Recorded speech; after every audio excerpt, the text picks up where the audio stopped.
الحمد لله الحمد لله الواحد القهار الأحد الصمد الذي لم يلد ولم يولد ولم يكن له كفوا أحد صلى الله على سيدنا محمد وعلى آله وصحبه وسلم تسليما كثيرا كثيرا أيها الناس أوصيكم عباد الله ونفسي أولا بتقوى الله أعوذ بالله من الشيطان الرجيم بسم الله الرحمن الرحيم ولا تنكحوا ما نكح آباؤكم من النساء إلا ما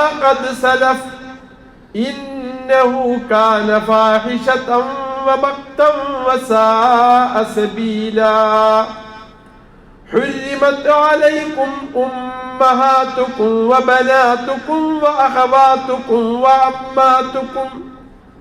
وعماتكم وخالاتكم وبنات الأخ وبنات الأخت وأمهاتكم اللاتي أرضعنكم وأخواتكم من الرضاعة وأمهات نسائكم وربائبكم اللاتي في حجوركم من نسائكم اللاتي دخلتم بهن فإن لم تكونوا دخلتم بهن فلا جناح عليكم وحلائل أبنائكم الذين من أصلابكم وأن تجمعوا بين الأختين إلا ما قد سلف إن الله كان غفورا رحيما صدق الله مولانا العظيم وصدق وبلغ رسوله النبي الكريم ونحن على ذلك من الشاهدين والشاكرين والحمد لله رب العالمين. എത്രയും സ്നേഹ ആദരവുകൾ നിറഞ്ഞ വിശ്വാസികളെ, അല്ലാഹു സുബ്ഹാനഹു വ തആലയെ സൂക്ഷിക്കുവാൻ എന്നോടും നിങ്ങളോടും ഉപദേശിക്കുകയാണ്.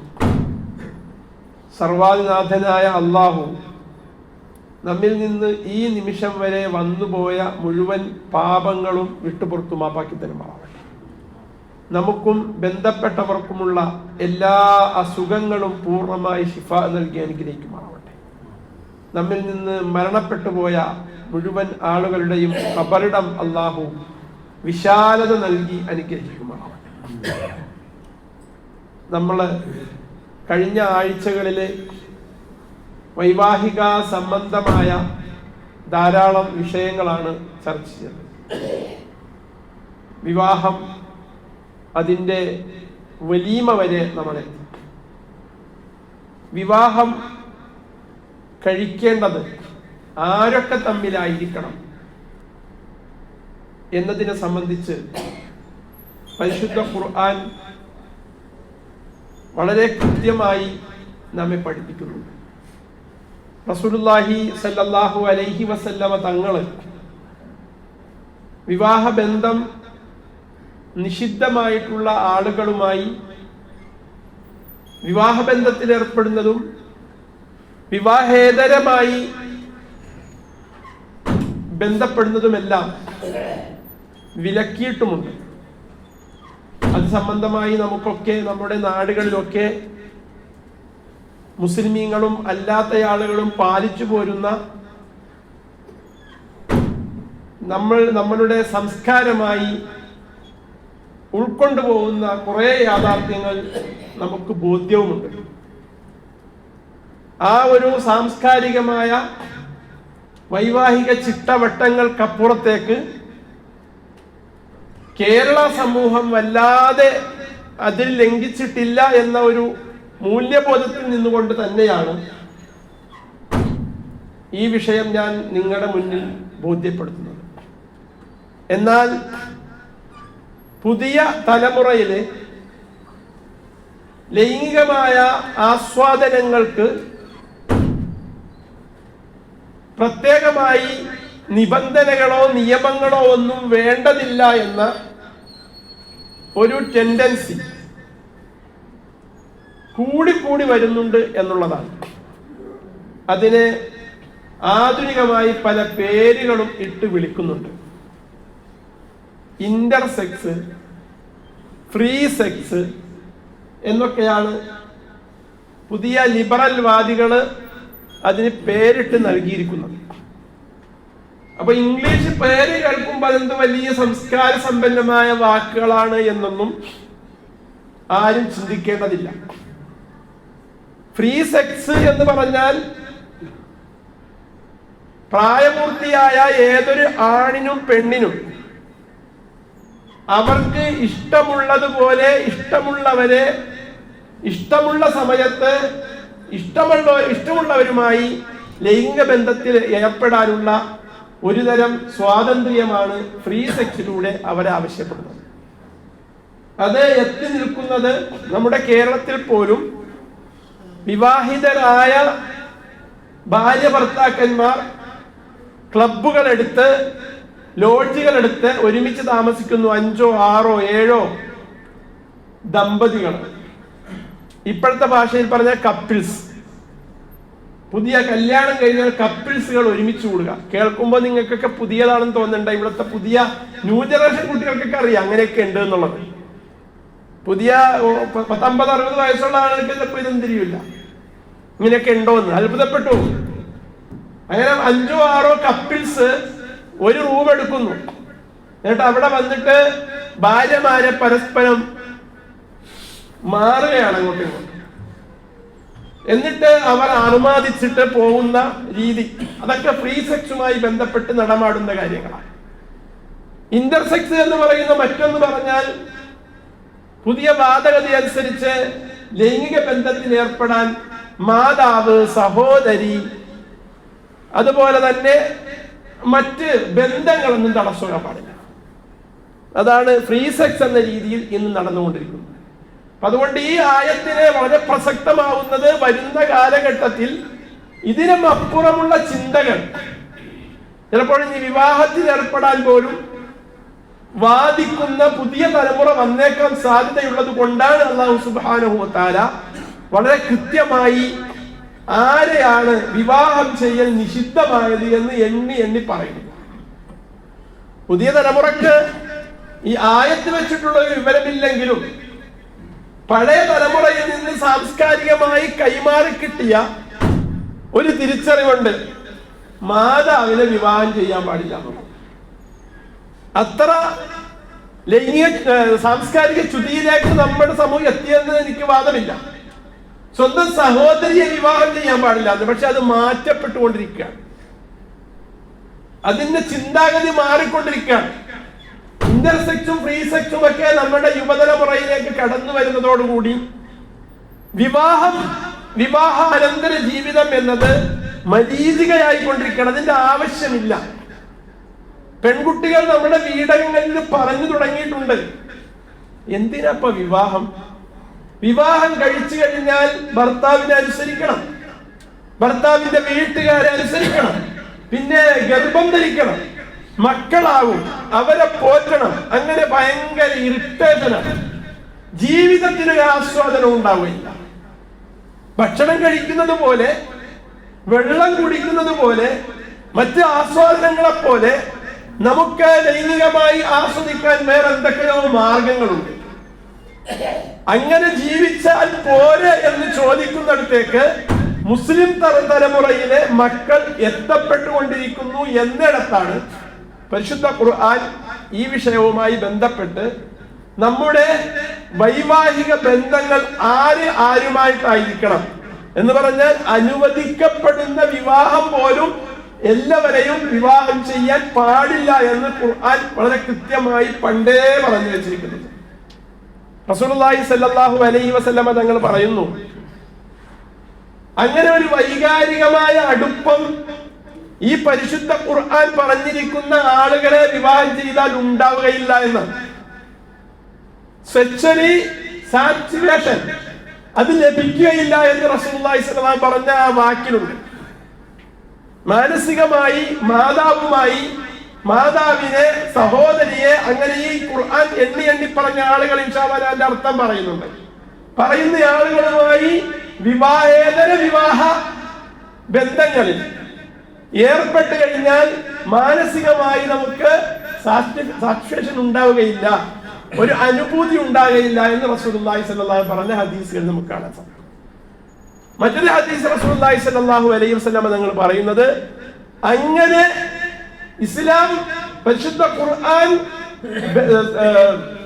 ഭാര്യ ഭർത്താക്കന്മാരാകാൻ പാടില്ല എന്ന് നിഷിദ്ധമാക്കിയിട്ടുള്ള ആളുകളുമായി വിവാഹ ബന്ധത്തിൽ ഏർപ്പെടുകയും അതിൽ കുഞ്ഞുങ്ങൾ ജനിക്കുകയും ചെയ്താൽ ആ കുഞ്ഞുങ്ങൾക്ക് ധാരാളം പരിമിതികൾ ഉണ്ടാവാൻ സാധ്യതയുണ്ട്. ഇന്ന് ശാസ്ത്രലോകം അങ്ങോട്ട് എത്തിക്കൊണ്ടിരിക്കുകയാണ്. അതായത് അംഗവൈകല്യം, അതുപോലെ തന്നെ അംഗവൈകല്യം ഇപ്പോൾ ആന്തരികമായ അംഗവൈകല്യങ്ങളിലേക്ക് എത്തിക്കൊണ്ടിരിക്കുകയാണ്. നമുക്ക് പണ്ട് കയ്യും കാലുമൊക്കെ ഇല്ല, കാണാൻ പറ്റുമായിരുന്നു അംഗവൈകല്യം. ഇന്ന് അങ്ങനെയല്ല. കുട്ടി ജനിച്ചു, വലിയ കുഴപ്പമൊന്നുമില്ല. കുറച്ച് ദിവസങ്ങൾ കഴിയുമ്പോൾ കുട്ടിക്ക് ശ്വാസം കിട്ടുന്നില്ല, അപ്പോ ഹൃദയത്തിന് ചുരുക്കമുണ്ട്, കരളിന് ആവശ്യമായ തൂക്കമില്ല.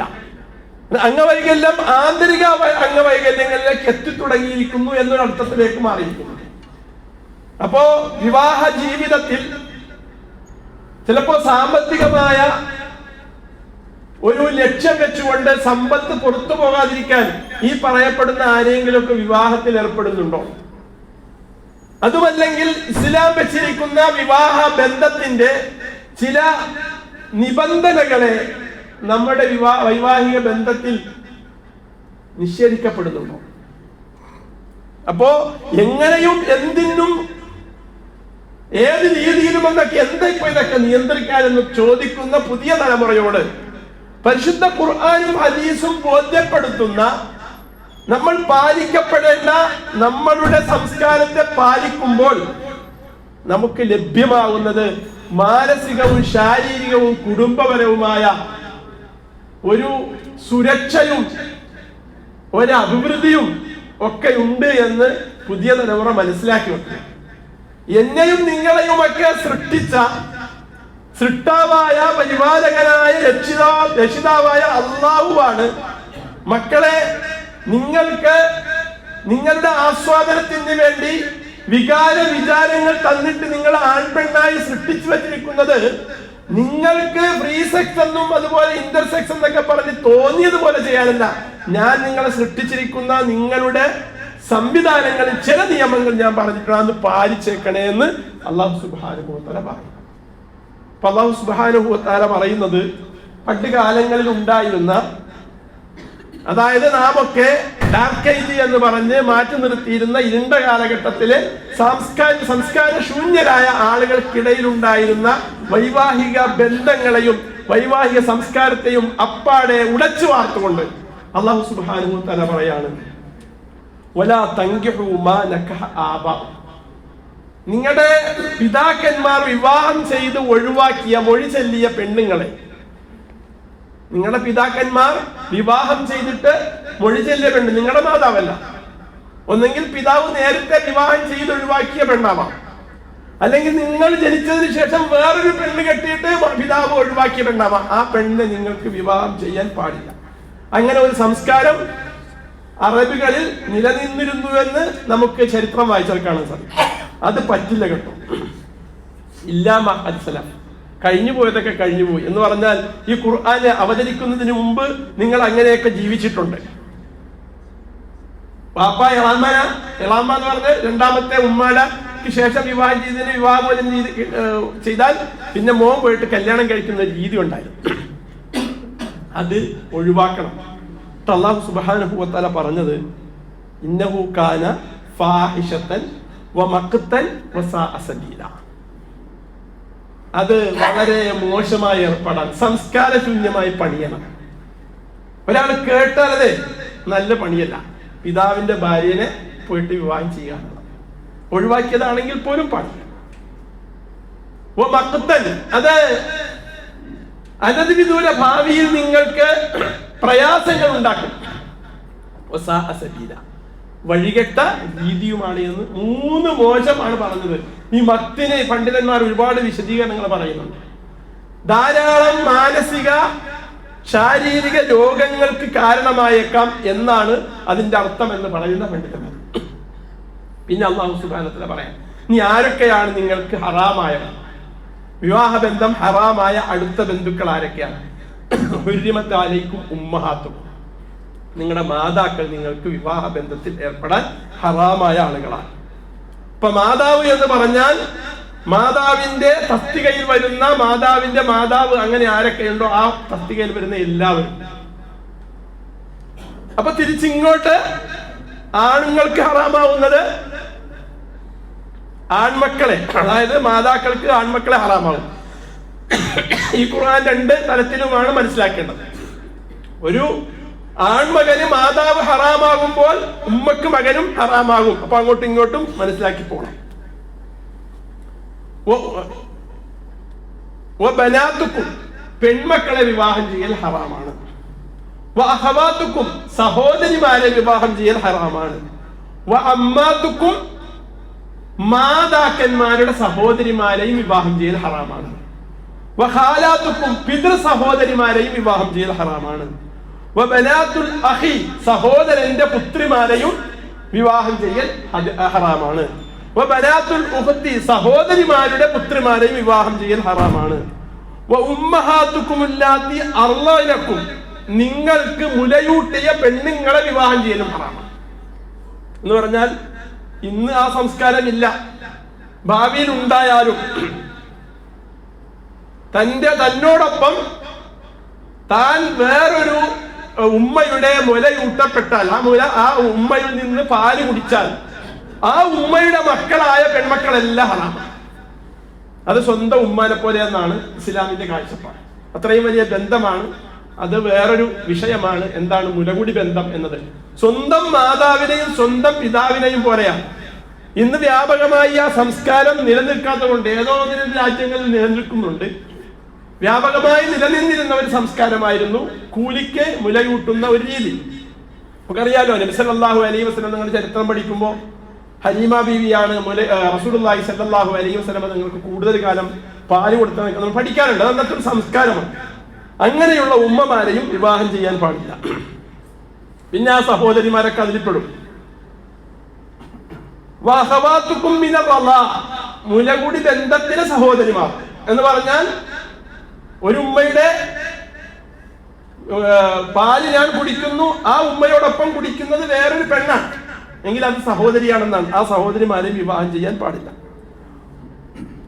ഉമ്മഹാത്തു നിസായിക്കും, നിങ്ങളുടെ ഇണകളുടെ ഉമ്മമാർ എന്ന് പറഞ്ഞാൽ നിങ്ങൾ വിവാഹം ചെയ്യുന്നതോടുകൂടി, നിങ്ങൾ വിവാഹം ചെയ്ത് നിങ്ങളുടെ ഭാര്യമാരുമായി നിങ്ങൾ ലൈംഗിക ബന്ധത്തിൽ ഏർപ്പെടുന്നതോടുകൂടി ആ ഭാര്യയുടെ ഉമ്മ നിങ്ങളുടെ ഉമ്മയായി മാറുകയാണ്.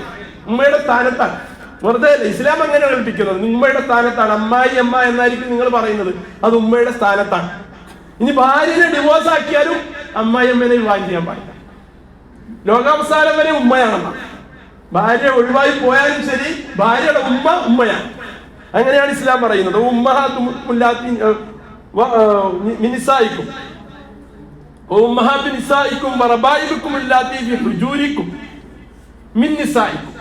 അതായത് നിങ്ങളുടെ ഭാര്യമാരുടെ മടിയിൽ വളർന്ന കുട്ടികൾ.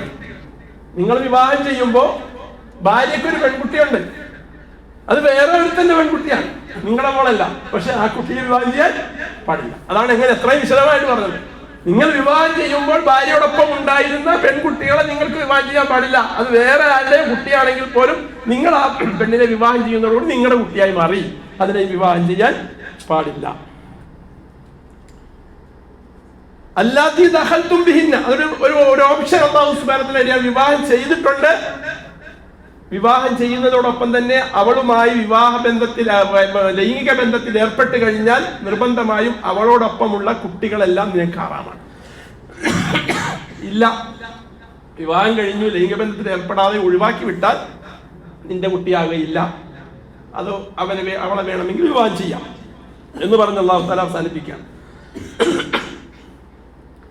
വഹലായിലു അബ്നായിക്കും അല്ലദീന മിൻ അസ്ലാബിക്കും,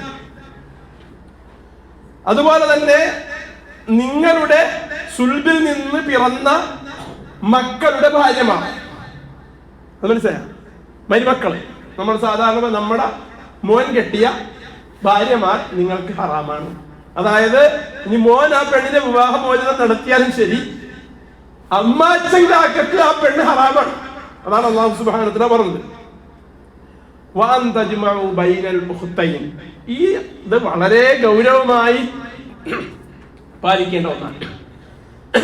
വഅൻ തജ്മഉ ബൈനൽ ഉഖ്തൈൻ, രണ്ട് സഹോദരിമാരെ ഒരുമിച്ച് വിവാഹം ചെയ്യാൻ പാടില്ല. ഒരു ഉമ്മയുടെ രണ്ട് പെൺമക്കളെ ഒരാൾക്ക് ഒരുമിച്ച് വിവാഹം ചെയ്യാൻ പാടില്ല, ഹറാമാണ്.